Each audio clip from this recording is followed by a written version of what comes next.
I brought with me the Omni, 4,155 pages. When was it produced? In the dead of the night, 1:30 in the morning when it was released. Now, people argue that it's conservatives' fault. You don't have the Christmas spirit. Somehow you're holding up government. Well, whose job is it to produce this? The people in charge of spending, the people in charge of both of the parties. When did they know that this would be necessary? Well, it's in the law, September 30th.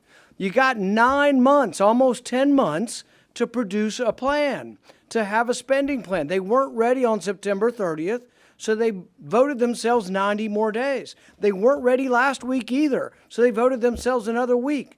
And now we have it at 1:30 in the morning this morning. But what's the clamor? The clamor is to vote. Vote now. Let's get it done. Why are you standing in the way of spending? Well, the real question is this. What is more dangerous? What is more dangerous to the country? $1.1 trillion in new debt, or as Republican leadership likes to say, oh, but it's a win. It's a big win. We're getting $45 billion for the military. So which is more important? Which threatens the country more?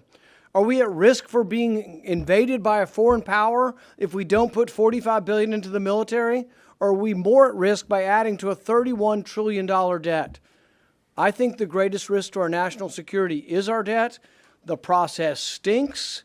It's an abomination. It's a no-good, rotten way to run your government. $6 trillion entity, and they want 24 hours to process this, and then they want to go forward.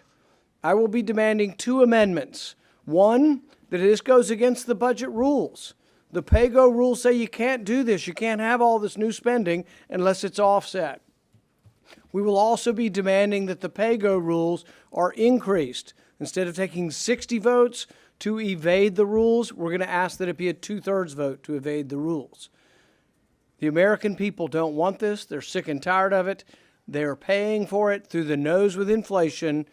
Adding $1 trillion to the deficit will simply fuel the fires that are consuming our wages and consuming our retirement plans. It's a terrible system. Someone needs to stand up. We're standing up, and we're going to say no.